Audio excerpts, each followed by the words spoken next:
ಧರ್ಮಸ್ಥಳದಲ್ಲಿ ನಡೀತಾ ಇರುವಂತ ಸತ್ಯ ಶೋಧ ದೃಶ್ಯದಲ್ಲಿ ನೋಡ್ತಾ ಇದ್ದೀರಿ. ಆ ಅನಾಮಿಕ ವ್ಯಕ್ತಿಯನ್ನ ಧರ್ಮಸ್ಥಳದ ಕಾಡಿಗೆ ಕರ್ಕೊಂಡು ಬಂದಿದ್ದಾರೆ. ತಲೆಬುರುಡೆಯನ್ನ ಆತ ತಂದಂತಹ ಸ್ಥಳದಲ್ಲಿ ಈಗ ಮಹಜರು ನಡೀತಾ ಇದೆ. ಈಗ ಈ ಬಗ್ಗೆ ಮಾತಾಡೋದಕ್ಕೆ ನಿವೃತ್ತ ಪೊಲೀಸ್ ಅಧಿಕಾರಿಯಾಗಿರುವಂತ ಎಸ್.ಕೆ. ಉಮೇಶ್ ಅವರು ನಮ್ಮ ಜೊತೆ ಸಂಪರ್ಕದಲ್ಲಿದ್ದಾರೆ. ಸರ್ ನಮಸ್ತೆ. ನಮಸ್ಕಾರ ಮೇಡಮ್. ಎಸ್, ಧರ್ಮಸ್ಥಳ ಪ್ರಕರಣದ ತನಿಖೆ ಅದರ ಅಪ್ಡೇಟ್ಸ್ ಅನ್ನ ನೀವು ನೋಡ್ತಾ ಇದ್ರಿ. ಈಗ ಅನಾಮಿಕ ವ್ಯಕ್ತಿಯನ್ನ ಧರ್ಮಸ್ಥಳದ ಈ ಕಾಡಿಗೆ ಕರ್ಕೊಂಡು ಬಂದಿದ್ದಾರೆ. ಸರ್, ಏನಿಲ್ಲಿ ಮಹಜರು ನಡೀತಾ ಇರೋದಾ ಆತ ತಲೆಬುರುಡೆ ತಂದ ಸ್ಥಳದಲ್ಲಿ? ಹೌದು. ಈಗ ಏನಾಗುತ್ತೆ, ಈಗ ಆ ತಲೆಬುರುಡೆ ಈಗಾಗಲೇ ತಂದು ತೋರಿಸಿದ್ದಾರೆ. ಅದು ಕಾನೂನು ಕ್ರಮವಾಗಿ ಈಗಾಗಲೇನೆ ಅದು ಅಮಾನತ್ತಾಗಿರುತ್ತೆ. ಅದನ್ನ ನಾವು ಹಾಗೆ ತಗೊಂಡು ಹೋಗಕ್ಕಾಗುದಿಲ್ಲ. ಅನ್ಅಫಿಷಿಯಲಿ ಅದೊಂದು ಡಾಕ್ಯುಮೆಂಟ್ ಕ್ರಿಯೇಟ್ ಆಗಿರುತ್ತೆ. ಮತ್ತೆ ಅದನ್ನ ಒಂದು ಮುದ್ದೆ ಮಾಲ್ ಅಂತ ಕಾಣಿಸ್ತೀವಿ. ಸಬ್ಜೆಕ್ಟ್ ಟು ದಿ ಪ್ರಾಪರ್ಟಿ ಫಾರ್ಮ್ಗೆ ಹಾಕೊಳ್ತೀವಿ. ಮತ್ತೆ ಅವಳ ಹೇಳಿಕೆಗಳು ಮತ್ತೆ ಈ ಪೂರಕವಾದಂತದ್ದು ಎಲ್ಲಾನು ಸಹ ದಾಖಲಾತಿಗಳನ್ನ ಎಕ್ಸಿಕ್ಯೂಟಿವ್ ಮ್ಯಾಜಿಸ್ಟ್ರೇಟ್ ಹೋಗಿರುತ್ತೆ. ಮತ್ತೆ ಈಗ ಅವನು ಆ ಜಾಗಕ್ಕೆ ಕರ್ಕೊಂಡು ಬಂದಿದ್ದಾನಲ್ಲ, ಆ ಜಾಗಕ್ಕೆ ಕರ್ಕೊಂಡು ಎಕ್ಸಿಬಿಷನ್ ಪ್ರೊಸೀಡಿಂಗ್ಸ್ ನನ್ನ ಲೆಕ್ಕದಲ್ಲಿ ಇವತ್ತು ಮಾಡ್ತಾರೆ. ಅದಲ್ಲೊಂದು ಮಾಜರ್ ಮಾಡ್ತಾರೆ. ಒಂದ್ ಮಾಜರ್ ಈಗಾಗ್ಲೇ ಒಂದ್ ಮಾಜರ್ ಜರುಗಿಸಿದ್ರು. ಅವರು ಏನು ದಾಖಲಾತಿಗಳನ್ನ ಮಾಡ್ಕೊಂಡಾಗ ಮಾಜರ್ ಜರುಗಿಸಿದ್ರೆ ಈಗಾಗಲೇ ಆ ಜಾಗಕ್ಕೆ ಹೋಗಿ ಎಕ್ಸಿಬಿಷನ್ ಪ್ರೊಸೀಡಿಂಗ್ಸ್ ಮಾಡ್ತಾರೆ. ಕರ್ಕೊಂಡು ಬಂದಿರೋದು ಆತನನ್ನ. ಅದೇ ಅದು ಆಕ್ಚುಲಿ ಡಾಕ್ಟರ್ಗಳು ಬರಬೇಕು. ಮತ್ತೆ ಅಂದ್ರೆ ಈಗ ಯಾರೋ ಒಬ್ರು ಒಂದು ತಲೆಬುರುಡೆನ ತಂದು ಇಷ್ಟು ಗಂಭೀರವಾದ ಆರೋಪ ಮಾಡಿದ್ರು ಅಂದ ತಕ್ಷಣ ಅದನ್ನ ಒಪ್ಕೊಳ್ಳೋದಕ್ಕಂತೂ ಆಗಲ್ಲ. ಈಗ ಆತ ತಲೆಬುರುಡೆ ತಂದಿದ್ದಾನೆ ಅಂದ್ರೆ rest of the skeleton part ಏನಿದೆ ಅದು ಅಲ್ಲೇ ಇದೆ. ಸೊ ಅದನ್ನು ಅವ್ರು ಜಪ್ತಿ ಮಾಡ್ಬೇಕಲ್ವಾ? ಹೌದು, ಅದು ಎಕ್ಸಿಬಿಷನ್ ಮಾಡಿಸ್ಬೇಕಲ್ಲ ಈಗ ಪೂರ್ಣ. ಅದ್ರದ್ದು ಇದನ್ನ ಪೂರಾ ಒಳಗಡೆ ಅದ್ರದ್ದು ಸ್ಕೆಲಿಟನ್ ಇದೆಯಾ ಅಂತ ಒಂದು ತಲೆ ಮಾತ್ರ ತಂದಿದ್ದಾನೆ. ಅದು ಪೂರಕವಾಗಿ ಇವನು ಏನ್ ಹೇಳಿಕೆ ಕೊಟ್ಟಿದ್ದಾನೆ ಅನ್ನೋದು ಬಹಳ ಇಂಪಾರ್ಟೆಂಟ್. ಆ ಒಳಗಡೆ ನೀನು ಎಷ್ಟು ಆಗದೆ ಆಳ, ಯಾರಾದ್ರೂ ಅಗಿವಾದಂತ ಸಮಯದಲ್ಲಿ ಯಾರಾದ್ರೂ ಬೇರೆಯವ್ರು ಇದ್ರಾ, ಇಲ್ಲ ನೀನ್ ಒಬ್ಬನೇ ಆಗದ, ಯಾವತ್ ಆಗದೆ, ಇದೆಲ್ಲ ನಮ್ಗೆ ಸೈಂಟಿಫಿಕ್ ಎವಿಡೆನ್ಸ್ ಗಳು ಬರ್ತಾವ್ ನಾಳೆ ದಿವಸ. ಆ ಸಮಯದಲ್ಲಿ ಅವನ ಜೊತೆ ಯಾರಾದ್ರೂ ಅಸೋಸಿಯೇಟ್ ಆಗಿದ್ರಾ ಇದಕ್ಕೆ, ಈ ತರದೆಲ್ಲಾನು ನಾವು ಬಾಹ್ಯವಾಗಿ ಮತ್ತೆ ಎಲ್ಲಾನು ಕಲೆಕ್ಟ್ ಮಾಡ್ಕೊಳ್ತೀವಿ ಬಹಳ ಪೂರ್ಣ ಪ್ರಮಾಣದಲ್ಲಿ ಮಾಡ್ಕೊಂಡು. ಇವತ್ತೊಂದ್ ದಿವಸ ಅದು ಎಕ್ಸಿಬಿಷನ್ ಪ್ರೊಸೀಡಿಂಗ್ಸ್ ಏನಾದ್ರು ಮಾಡ್ತಾರೆ ಅಂದ್ರೆ ಅಲ್ಲಿ ತಹಶೀಲ್ದಾರ್ ಇರ್ತಾರೆ, ಮತ್ತೆ FSL ಮತ್ತೆ ಏನು ಅಲ್ಲಿ ತನಿಖಾಧಿಕಾರಿ ಏನಿರ್ತಾರೋ ಟೀಮು ಫುಲ್ ಅಲ್ಲಿ ಇರ್ತಾರೆ. ಅದ್ರ ರಿಲೇಟೆಡ್ ಅಲ್ಲಿ ಏನಾಗುತ್ತೆ ಅಂದ್ರೆ ಇವನ್ ತಲೆನ ಇಲ್ಲೇ ತಕ್ಕೊಂಡ್ಬಂದು ಕೊಟ್ಟಿದ್ದಾನೆ ಅಂತ ಮಾಹಿತಿ ನಾವು ಪೊಲೀಸರು ನಂಬುವಂತ ಪರಿಸ್ಥಿತಿ ಇರಲ್ಲ.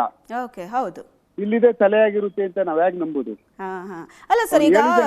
ಒಂದ್ ವೇಳೆ ಸ್ಕೆಲಿಟನ್ ಸಿಕ್ಕಿದ್ರೆ ಅಲ್ಲಿದು ಮತ್ತೆ ಅದನ್ನ ನಾವು ಸಪರೇಟ್ ಆಗಿ ತಗೋಬೇಕಾಗ್ತದೆ. ಅಲ್ಲಿ ಇರ್ತಕ್ಕಂತ ಫಿಮರ್ ಬೋನ್ ಏನಿರ್ತದೋ ಅದು ಮತ್ತೆ ತಲೆಬುರುಡೆಯಲ್ಲಿ ಇರ್ತಕ್ಕಂತ ಏನು ತಂದಿದ್ದಾನಲ್ಲ ಅದನ್ನ DNA ಗ್ರೂಪ್ ಫಸ್ಟ್ ಮಾಡಿಸ್ಬೇಕಾಗುತ್ತೆ ನಾವು.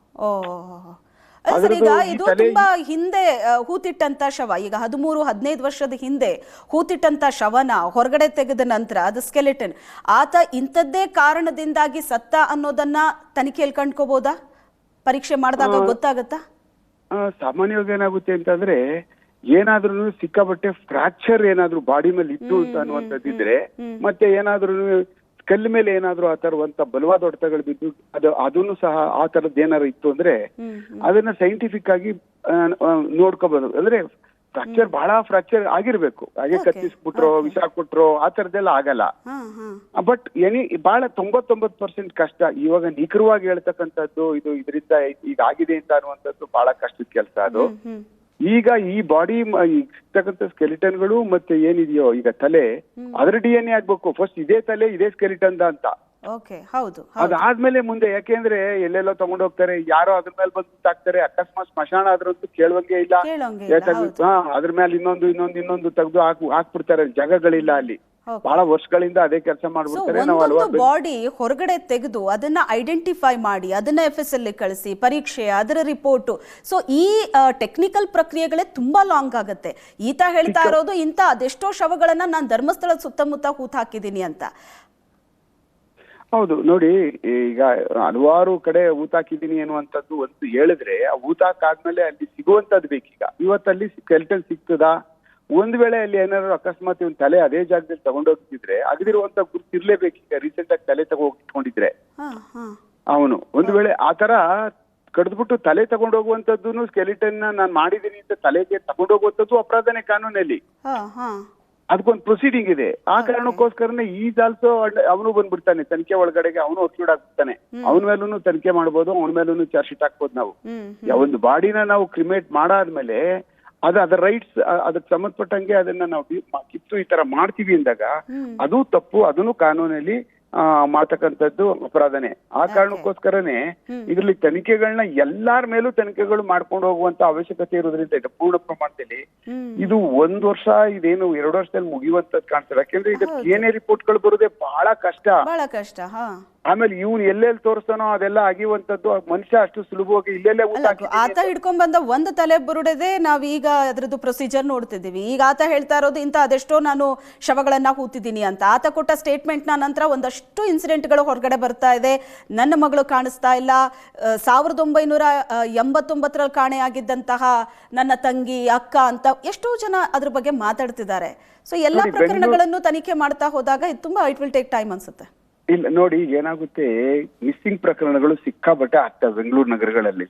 ಅಂದ್ರೆ ಇಡೀ ರಾಜ್ಯದಲ್ಲಿ ಮಿಸ್ಸಿಂಗ್ ಪತ್ತೆ ಆಗದೆ ಇರತಕ್ಕಂತ ಪ್ರಕರಣಗಳು ತುಂಬಾ ಇದಾವೆ ಪೊಲೀಸ್ ಠಾಣೆಗಳಲ್ಲಿ. ಈಗ ಎಲ್ಲಾ ಬೆಂಗಳೂರು ಕರ್ನಾಟಕದಲ್ಲಿ 95ನೇ ಇಸ್ವಿಯಿಂದ ಎಲ್ಲಾ ಮಿಸ್ಸಿಂಗ್ ಪ್ರಕರಣಗಳು ಏನೇನಿದಾವೆ ಅವೆಲ್ಲ ತನಿಖೆ ಮಾಡೋಕ್ ಆಗ್ತದಾ? ಎಲ್ಲಾದ್ರೂ ಆಗೋ ಸಾಧ್ಯ ಅನ್ನೋದು.